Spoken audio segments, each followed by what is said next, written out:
सुप्रभात। जय श्री कृष्ण। युद्ध भूमि में दोनों सेनाओं के मध्य खड़ा अर्जुन अपने सारथी श्री कृष्ण से अब युद्ध करने में अपनी असमर्थता जता रहा है।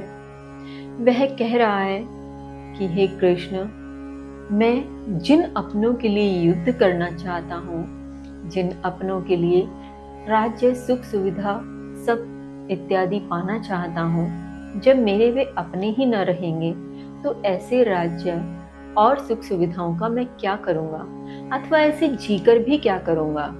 और इसी असमर्थता के चलते वह श्री कृष्ण से यहाँ तक कह देता है कि इन सभी सगे संबंधियों द्वारा स्वयं के मारे जाने के उपरांत भी मैं इन्हें मारना नहीं चाहता।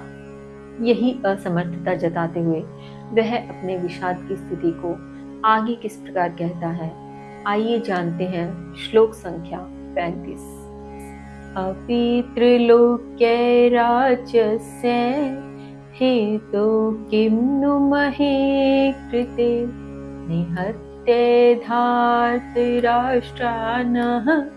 का प्रीतिः स्यात् जनार्दनः, का प्रीतिः स्यात् जनार्दनः। अर्जुन कहते हैं, इन्हें मारकर तो मुझे तीनों लोकों का राज्य भी नहीं चाहिए, तो पृथ्वी के विनिमय में क्या ही कहा जाए। हे जनार्दन, धृतराष्ट्र के पुत्रों को मारकर हमें क्या ही प्रसन्नता होगी। भावार्थ यह है कि यहाँ अब अर्जुन यह स्पष्ट कर दे रहे हैं कि अब यदि इन सभी सगे संबंधियों को मारने के बदले में उन्हें तीनों लोकों का राज्य भी दे दिया जाए तो वे नहीं चाहते, तो फिर इस पृथ्वी के टुकड़े की औकात ही क्या। अर्थात अभी तो इस युद्ध में उन्हें जीत प्राप्त होने पर एक पृथ्वी का टुकड़ा मिलेगा, एक पृथ्वी का भाग मिलेगा, लेकिन अब तो वो 3 लोकों का राज्य भी नहीं चाहते, तो पृथ्वी के उस टुकड़े को पाकर क्या ही करेंगे। और फिर वे आगे कृष्ण से कहते हैं, ये जनार्दन, जनार्दन यहाँ श्री कृष्ण के लिए प्रयुक्त हुआ है, क्योंकि श्री कृष्ण जीवों के पालक हैं, इसलिए उनका इस आधार पर नाम हुआ जनार्दन। तो वे कहते हैं, जनार्दन, इन धृतराष्ट्र के पुत्रों को मारकर हमें प्रसन्नता क्या होगी।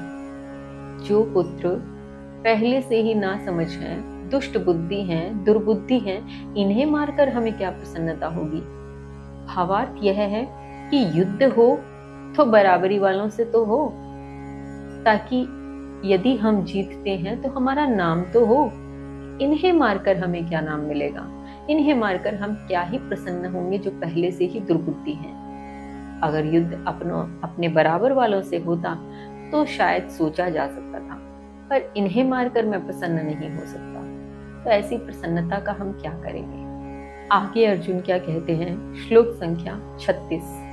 पापमेवाश्रया तस्मान् हत्वैतान् तताहिनः, तस्मान्नर्ह वयं हन्तुं धार्तराष्ट्रान् बान्धवान्, स्वजनं हि कथं हत्वा सुखिनः स्याम माधव, सुखिनः स्याम माधव। अर्जुन कहते हैं, हे माधव, इन आतताइयों को मारने से निश्चय ही हमें पाप लगेगा। अतः धृतराष्ट्र के पुत्रों को उनके मित्रों सहित मारने के लिए हम योग्य नहीं हैं। निश्चय ही अपने कुटुंबियों को मारकर हम कैसे सुखी रहेंगे। यहाँ अर्जुन यह कहना चाहते हैं कि ये जो पहले से ही आतताई हैं, आतताई कहते हैं दुष्ट आचरण करने वालों को, दुर्बुद्धि, दुष्ट आचरण वाले। वैदिक आदेशों की माने तो हमें 6 प्रकार के आतताइयों का वर्णन मिलता है। वे 6 प्रकार के आतताई हैं, विष देने वाले, दूसरे की भूमि को हड़प कर लेने वाले, दूसरे के धन को लूट लेने वाले, पराई स्त्री का हरण कर लेने वाले, घातक हथियार से वार करने वाले तथा घर में अग्नि लगाने वाले। तो अर्जुन यहाँ कह रहे हैं कि ये जो दुर्योधन इत्यादि सब आतताई हैं, ये पहले से ही दुष्ट बुद्धि हैं, दुर्बुद्धि हैं, इनको मारने से हमें पाप लगेगा। वही जो पहले के श्लोक में अर्जुन के भावार्थ थे कि युद्ध हो तो बराबर वालों से तो हो, इनसे क्या युद्ध करना, इनसे युद्ध करके तो हमें पाप लगेगा क्योंकि हम तो समझदार हैं, और फिर हमें ये कहा जाएगा कि तुम समझदार थे तो तुमने समझदारी क्यों नहीं दिखाई। अक्सर ऐसा होता भी है जब दो व्यक्तियों के बीच विवाद हो, दो समुदायों के बीच विवाद हो, तो उसमें जो बीच बचाव करता है वो किसी एक पक्ष को यह कहते हुए मिल ही जाता है कि वो तो ऐसा है, तुम तो समझ सकते थे, तुम तो समझदारी दिखाते। ठीक वही भावार्थ यहाँ अर्जुन के हैं।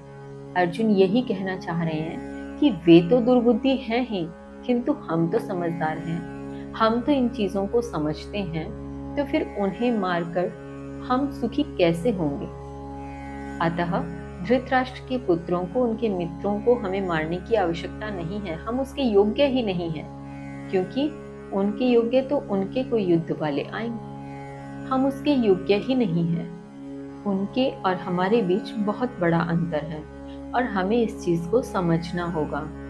अतः इसी भावार्थ में आगे अर्जुन श्री कृष्ण से क्या कहते हैं जानेंगे कल। तब तक के लिए जय श्री कृष्ण।